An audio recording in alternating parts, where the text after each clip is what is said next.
Hi there. This week we're going to continue our special series, and this week we're going to discuss leading through change effectively. That is transformational change.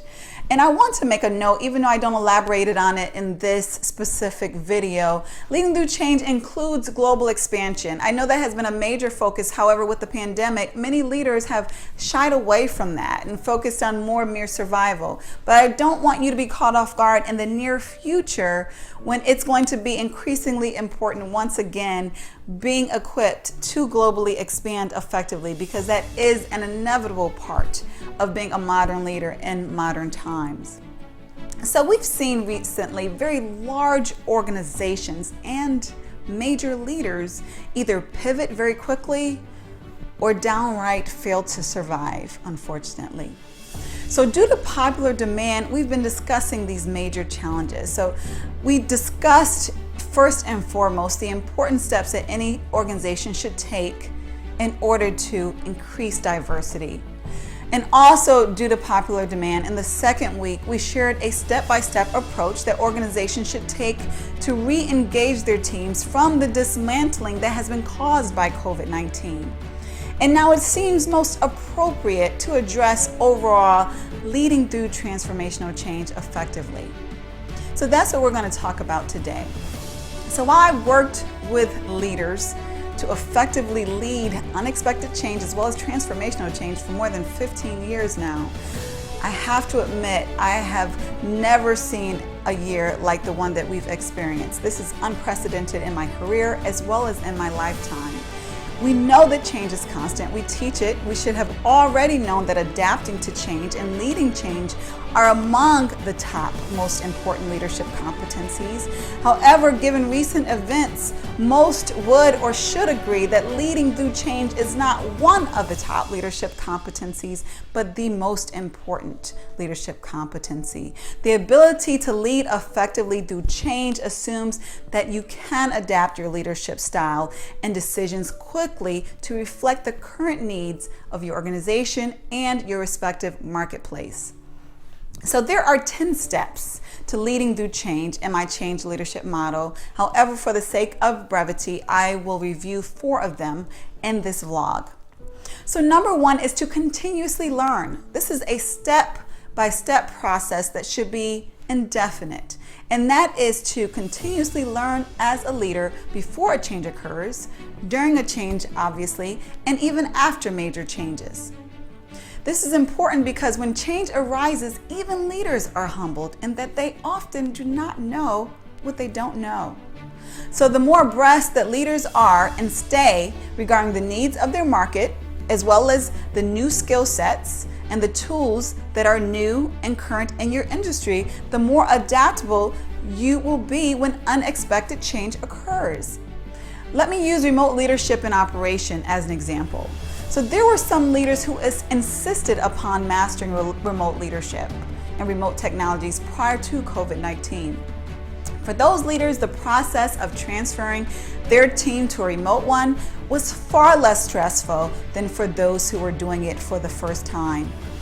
Telecommuting had been a growing trend for a long time. However, many organizations were not prepared with the right technology tools, with the right leadership skill sets, or even processes to make it immediately effective. Now, step number 2 is sharing your leadership. Even in the slowest of environments, hoarding leadership stifles your individual leadership growth as well as the individual growth of your direct reports, and of course, the overall organizational growth is stifled by hoarding leadership.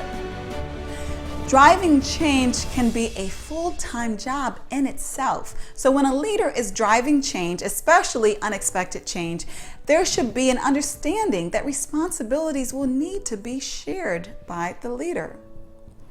And also, when leadership is shared, it creates an ability for many leaders' efforts to be multiplied. So this helps in order to reduce the time that is required to get things done, as well as the power of the impact. Leaders should already be sharing their leadership prior to a crisis in order to greater impact their leadership ability and capacity to the team.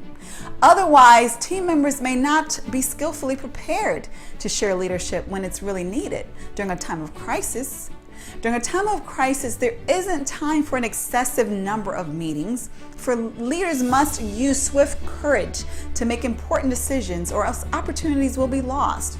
So there's little time for that significant knowledge transfer. Therefore, things that need attention will be abandoned. These points are true even outside of a crisis. A leader has the ability to have the courage to make decisions. That does not mean that every decision will be a quick one.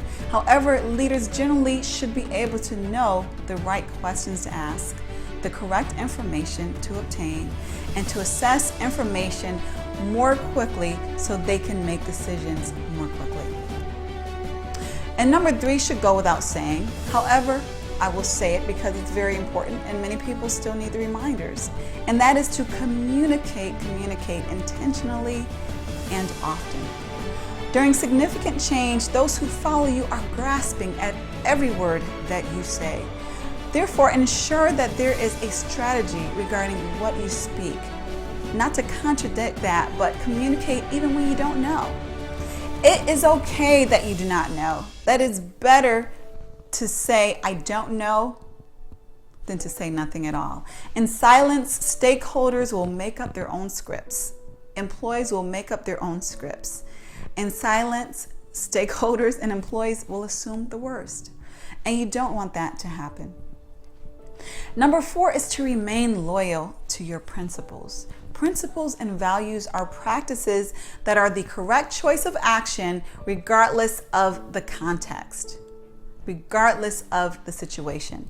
If there is a value that a company feels comfortable abandoning during a crisis, then it should not be a value that is professed at all. When team members see a leader maintaining the principles and values during change or a crisis that they profess, when those values are professed, and not just professed, but they are exercised during crises and during challenging changes, it provides safety and security for that team.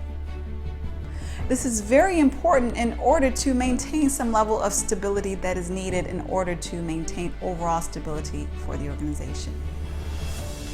Now, while there are more steps to leading change effectively, I hope that you have found value in reviewing these 4.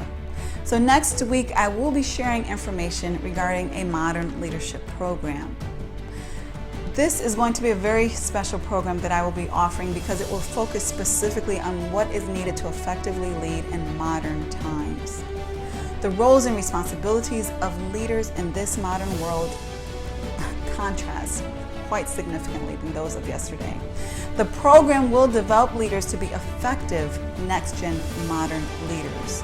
And competency modules will include, the first module will be, of course, mastering first yourself, leading yourself. And you should be asking yourself, do you lead yourself as well as you think you do? The second module will be mastering your vision in order to influence others positively in order to be successful. The third module will be mastering leading others through transformational change and global expansion. That's when I will go through all of the 10 steps of the 4 that were discussed today. Then the next module will be mastering leading in a remote environment and, very importantly, measuring for success, which is a very important part of leading in any environment. And we're also going to review mastering high performance cultures. That will be something that will be a very huge part of the program. Mastering future leaders and sharing leadership, as well as mastering diverse teams. Mastering technology leaders. The major components that make up leadership holistically in this modern world will be addressed. And there will even be a bonus of mastering executive presence. This will be an 8-week program, a very comprehensive program. So I look forward to sharing information about that with you, and I surely hope that you'll consider joining us, because it's going to be very exciting. If you found the information in this vlog helpful or beneficial, please be generous and share with others. And of course, if you need coaching or you know someone who does, take advantage of a complimentary consultation with me. You can schedule that on my Calendly, and we can see if there is good fit, as well as if there are spots available at the time. Have a wonderful day, and I wish you the best in leading through this amazing change that we're experiencing right now.